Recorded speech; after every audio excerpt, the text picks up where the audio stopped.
Dear students, I welcome you all on my YouTube channel. So today we will discuss the guest paper of Green Chemistry for BG 5th semester. This guest paper is framed by myself, and before discussing the guest paper, once again I request all of you kindly subscribe as well as share this channel. So हमारे इस paper में 4 units है. अगर एक unit आप अच्छी तरीके से प्रैक्टिस करोगे तो बाकी यूनिट्स आपको ऑटोमेटिकली समझ में आ जाएंगी. So first unit is green chemistry theory, दूसरा है डिजाइनिंग ऑफ केमिकल सिंथेसिस, तीसरा है ग्रीन केमिस्ट्री प्रैक्टिस और चौथा जो लास्ट यूनिट है that is transition green chemistry. So मुश्किल नहीं है, बिल्कुल आसान है, लेकिन एक चीज़ है रिएक्शंस बहुत ज़्यादा है इसमें, स्पेशली लास्ट यूनिट में या लास्ट यूनिट से पहले. तो कुछ ही रिएक्शंस मैंने यहाँ दिए हैं, मे भी उसी में से ज़्यादातर आ जाएगा. मैंने रिएक्शंस दिए हैं तो बाकी रिएक्शंस पे भी आपको थोड़ा बहुत अप्रोच होना चाहिए, specially green approach. So question ऐसे आ सकता है कि एक तो हमारा होता है कन्वेंशनल मेथड्स, दूसरे होते हैं ग्रीन मेथड्स. सो डिफरेंस आपको हमेशा दिखानी है, स्पेशली एटम इकोनॉमी पे या परसेंटेज एटम यूटिलाइजेशन पे कि यील्ड कितना आता है. दूसरा ग्रीन के हैजर्डस प्रोडक्ट्स कितने निकलते हैं या यहाँ नहीं निकलते ग्रीन केमिस्ट्री में. ठीक है, उस पर फोकस करना है हमेशा. जो भी क्वेश्चन आपका आ जाएगा आपको दोनों वेज के थ्रू, स्पेशली ग्रीन अप्रोच जो है आपके, उनके फायदे कितने हैं, उनकी इंपॉर्टेंस कितनी ज़्यादा है as compare to conventional methods, क्योंकि हमारा पेपर ही है green chemistry. So we will see green chemistry.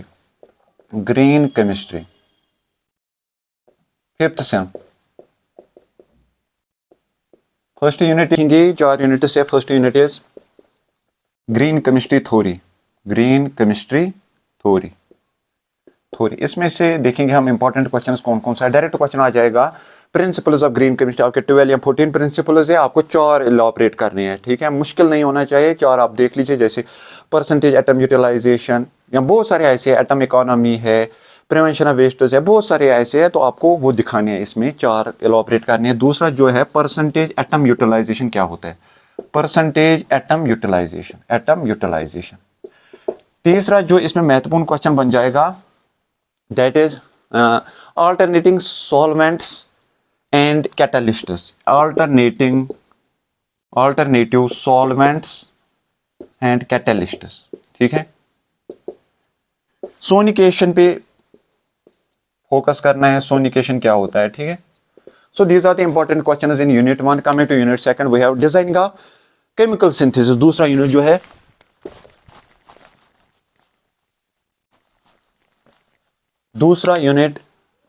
Designing of, unit 2 designing of chemical synthesis.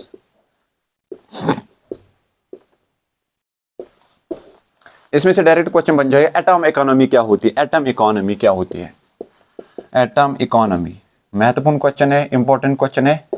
Prevention of hazardous wastage क्या होता है, prevention of hazardous wastage elaborate करना है इसको. हैजर्डस वेस्टेज,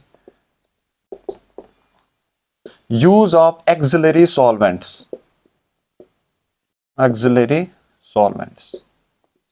देन इसके बाद लास्ट क्वेश्चन जो इसमें महत्वपूर्ण क्वेश्चन है, green solvents and ionic solvents क्या होते हैं. Green solvents and ionic solvents. So these are the important questions in this unit. We have atom economy, prevention of hazardous wastes, use of auxiliary solvents, green solvents and auxiliary solvents क्या होते हैं. Coming to third unit, we have green chemistry practice.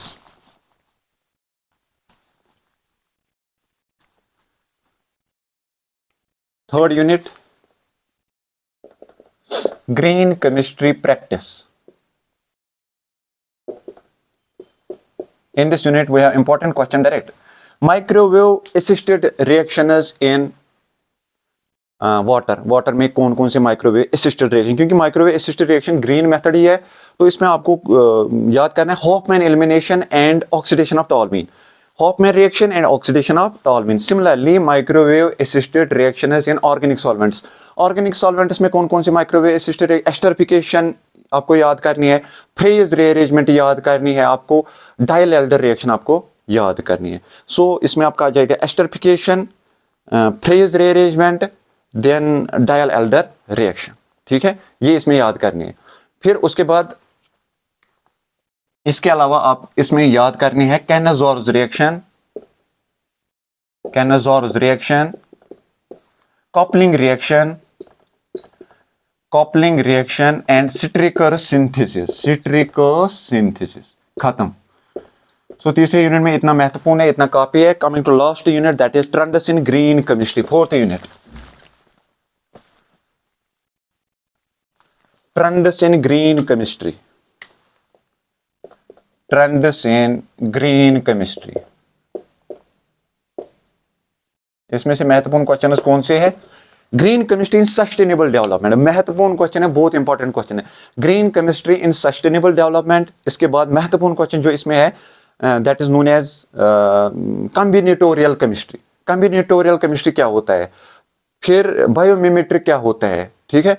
फिर उसके बाद है that is सॉल्वेंटलेस reactions, या उसका कुछ इंपॉर्टेंट नाम है लेकिन सॉल्वेंटलेस रिएक्शंस है, ठीक है। और इसके अलावा इसके अलावा भी और इंपॉर्टेंट क्वेश्चन है, जैसे microwave assisted reactions in solid state, microwave assisted reactions in solid state में माइक्रोवेव असिस्टेड रिएक्शन, जैसे आपको एस्टरिफिकेशन रिएक्शन याद करनी है। एस्टरिफिकेशन रिएक्शन सिंपल आपको पता है, एक एसिड और एक अल्कोहल जब मिल जाएगा, there is loss of water to form ester. So ester normal conventional method के थ्रू हम बना सकते हैं, लेकिन यहाँ हमें माइक्रोवेव असिस्टेड रिएक्शन बतानी है कि माइक्रोवेव असिस्टेड में क्या है। आपको एक ट्रिक याद रखनी है, हमेशा जब भी माइक्रोवेव असिस्टेड रिएक्शन हो, या ग्रीन मेथड हो, या अल्ट्रासाउंड के थ्रू हो, या सोनिकेशन के थ्रू, हमेशा टाइम कम रखो। अगर वहां आपने 4 आवर्स में रिएक्शन किया कन्वेंशनल में, यहाँ आप 5 मिनट में रखो। नॉर्मल में अगर याद भी नहीं है तो 5 मिनट में दे दो, 5 से 10 मिनट। सिमिलरली वहां अगर आपका एटम इकोनॉमी है या परसेंटेज यील्ड है आपका 75%, 50%, 35%, 40%, या हमेशा 90 से ज्यादा ही रखो, यील्ड ज्यादा रखो। सो ग्रीन और कन्वेंशनल मेथड में डिफरेंस ऑटोमेटिकली समझ में आ जाएगी। इसके अलावा अल्ट्रासाउंड असिस्टेड रिएक्शंस, इसमें से एस्टरिफिकेशन एंड सुपॉनिफिकेशन का मतलब होता है सोप बनाना।